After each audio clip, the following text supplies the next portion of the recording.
ko kontusa sama kala jeedi sikki hamin o ɗoofi zone no wonno ɓe mbaɗi ko ƴetti to keese ala sabade national o afiri diwan kamɓe garte ɗo kamɓe ɗiɗo holi gaddo invitation o tawa koye samedi ɓiɓɓe sen holɓe ɓen gayna sukaɓe ɓe jettina ko jiɗi wadde assalamu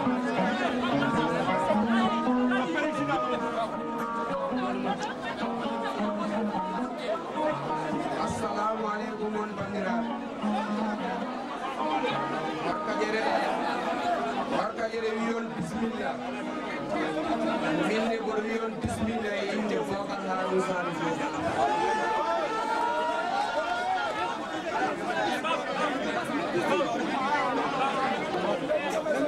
inni fof min jaarani ɗumen kadi holko ƴannaɓe kadi min jaarani ɗumen vraiment ko ɗum noon jinnomi haalde joni dokken président nokken konngol notre président monsieur Bayla Coulibaly o haalde moɗon on jarama bandiraɓe. Monsieur le représentant du parrain, monsieur le premier caissier à l'Assemblée nationale, monsieur Daoudia, monsieur le président de la RTP, monsieur Abou. Mesdames et messieurs, l'AEROC, qui existe déjà depuis 2009, est une amicale qui regroupe des élèves et étudiants issus du village avec comme but principal d'aider et d'orienter ces derniers pour qu'ils puissent poursuivre les études dans l'harmonie et dans les bonnes conditions. En ce principe, une amicale qui se met au service du développement scolaire du village d'Orkodiéré. C'est pourquoi nous nous sommes érigés en bouclier pour contribuer à l'avancée de notre localité en mettant des actions et activités de développement qui ont pour objectif d'amener les populations à être actrices de leur propre développement. Aujourd'hui, nous démarrons officiellement les activités de la deuxième édition des 112 heures d'Orkodiéré. Mes chers, nous sommes ici présents, réunis, c'est parce qu'il y a un lien très fort qui nous unit. Un lien que nous partageons tous. Un lien que j'appelle l'amour de notre chère localité, le sens du patriotisme. L'occasion est saisie pour dérouler un large panoplie d'activités allant du domaine de la santé, de l'environnement, de l'éducation, de la culture, entre autres. Vous conviendrez avec moi que l'éducation constitue la base de tout développement. C'est pourquoi ce secteur est beaucoup plus mis en valeur par des mises de prix aux meilleurs élèves, le renforcement de la bibliothèque scolaire, du collège, des manuels de dernière génération, l'acquisition d'un ordinateur et d'une imprimante à l'école élémentaire, la prise en charge des élèves dont les parents, nos moyens financiers sont limités. La santé, au lieu un droit, est un luxe privilégié car cela paye s'avère un véritable casse-tête pour les populations les moins favorisées. De ce fait, l'opportunité est donnée à ces derniers de se faire consulter et profiter gracieusement des médicaments prescrits. L'initiative prise nous permet de comprendre que l'approche globale permet de mieux cerner et d'appréhender les carences des principaux secteurs de développement, les évaluer et faire de notre village un véritable pôle de développement de la région. Ceci n'est pas un rêve prémonitoire, car avec l'union des forces et des cœurs, à travers une population dévolue et déterminée, œuvrant pour le développement, ce rêve se concrétisera et deviendra une réalité. Cependant, que malgré cette belle initiative, que malgré notre volonté à participer à l'effort de développement du village, nos étudiants courent derrière une vieille et épineuse doléance parmi tant d'autres. Retenez bien, mes chers sympathisants et politiques, un local où nous pourrons être logés et étudier convenablement constitue notre principale préoccupation que nous pourrons seuls solutionner. Par conséquent, je lance un appel à tous de nous aider à résoudre cette équation qui ralentit la bonne marche de nos études. Les cultivateurs de notre village sont confrontés à un manque de matériel adéquat qui répond à leurs attentes malgré leur ferme volonté de développer ce secteur et subvenir à leurs besoins et ceux de leurs parents. Je rappelle encore une fois que ce manque de moyens matériels ne fait fait défaut à ce secteur, vecteur de développement qui mérite l'attention de toutes nos autorités. Notre système de santé souffre d'une absence d'assistance sociale, de personnel de qualité qualifié, ainsi que celui de l'éducation, notamment avec la demande d'obtention d'un lycée qui reste toujours un sujet sans suite.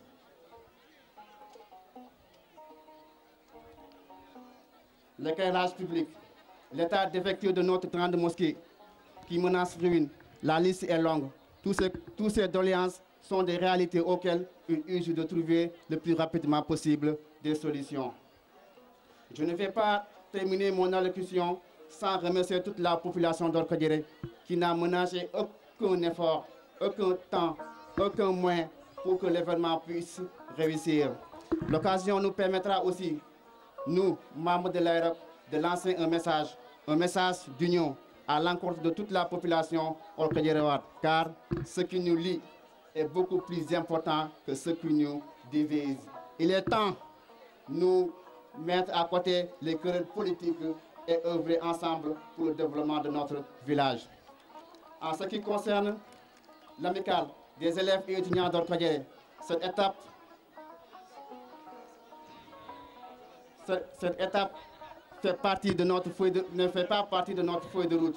Nous devons donc rester unis sur l'essentiel, car l'appel que nous lançons n'a pas d'autre but que de participer à l'effort de développement du village. Étant donné que chaque personne doit à sa manière écrire son histoire, l'AEROC veut à travers ses membres construire une élite qui participera avec force, avec rigueur au développement de notre cher village Orkadiéré.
Kara en jinna be mano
Podor eɗen pour wutto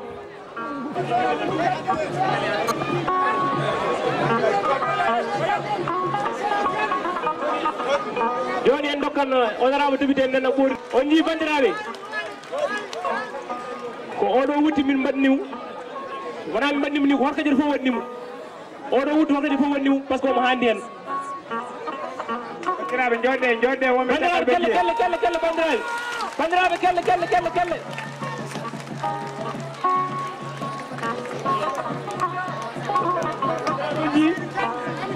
joni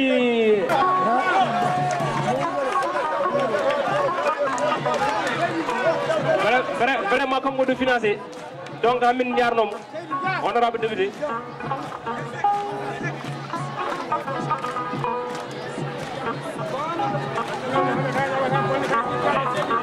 Ba Mamoud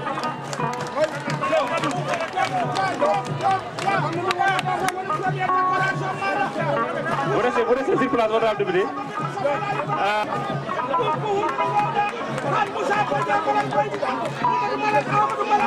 honorable député honorable s'il vous plaît vous restez sur place s'il vous plaît lafta en wonde mbangu nan ɗon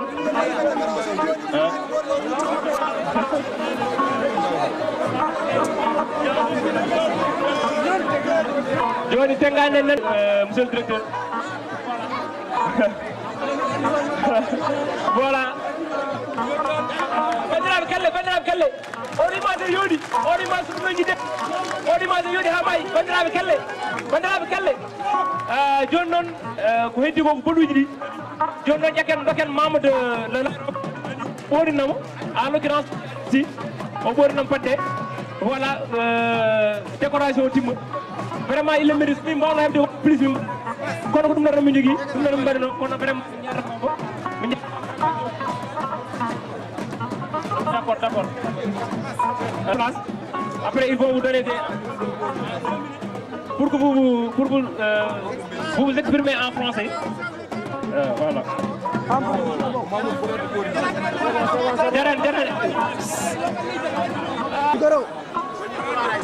Tellement la joie est très immense. La joie vraiment est tellement immense. Merci beaucoup.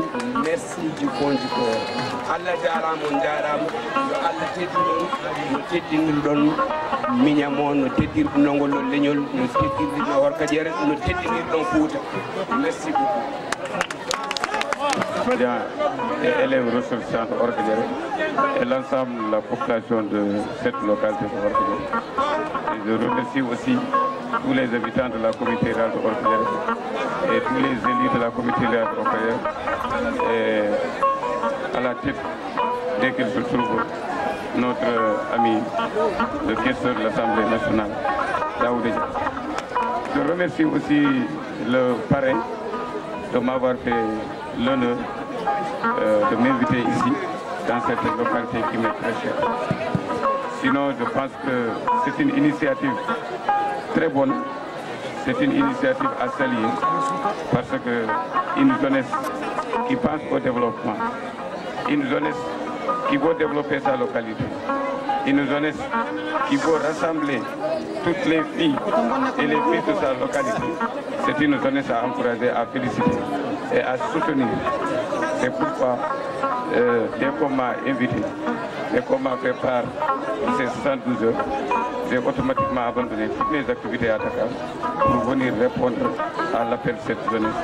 Je le dis tout simplement dans cette lancée, et comme l'a si bien dit Daoud Dia, d'embarquer dans le sillage toute la jeunesse de cette localité. Parce que le souci du président de la République, son excellence Macky Sall, c'est de développer le Sénégal, c'est de développer toutes les localités du Sénégal. Ce développement passe par la jeunesse, ce développement passe par les femmes, ce développement passe par les jeunes et les moins jeunes. Donc c'est une initiative à saluer. Nous avons entendu vos doléances en ce qui concerne la case de santé. Nous avons entendu les doléances pour avoir un lycée. Nous avons entendu les doléances concernant l'éclairage public. Nous ne ménagerons aucun effort pour rencontrer les autorités compétentes en fait ces doléances solutions.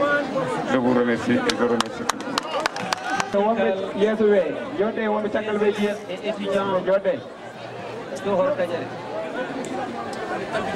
L'amicale des élèves et étudiants de Orkadiéré nous a donné aujourd'hui l'occasion de nous retrouver autour de l'essentiel.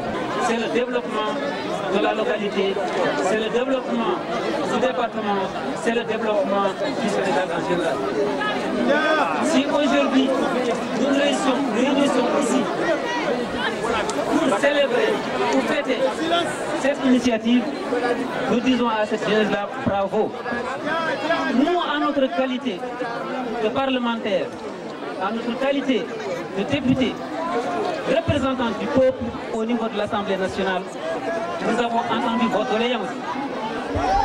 Et au niveau du gouvernement, croyez-moi, vous ne pouvez pas avoir meilleurs représentants que nous qui sommes là aujourd'hui avec vous, qui avons quitté Dakar hier dans les conditions les plus difficiles, dans la nuit, rouler toute la nuit pour travailler. Je dis travailler parce que c'est l'initiative de la jeunesse.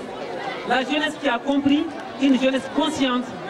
D'ailleurs, je vous ai lancé un défi tout à l'heure.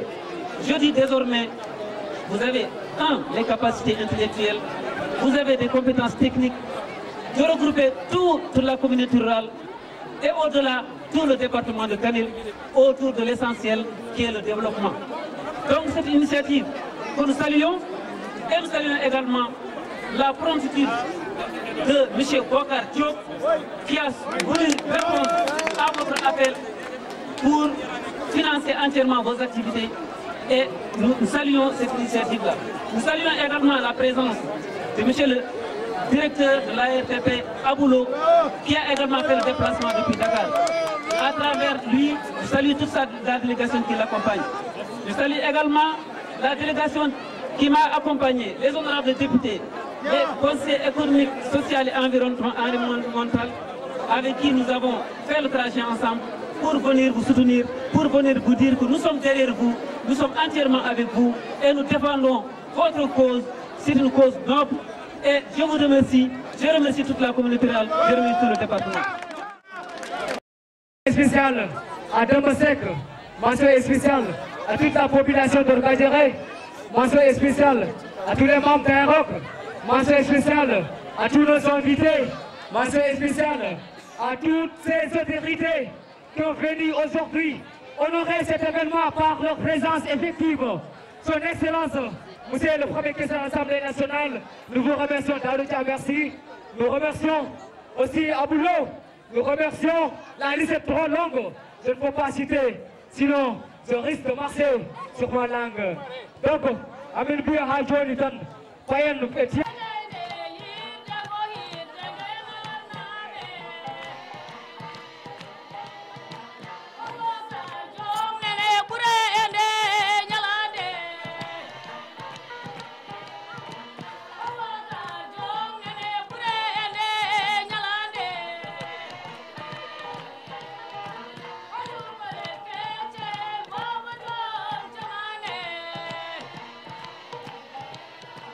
Thank you.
mude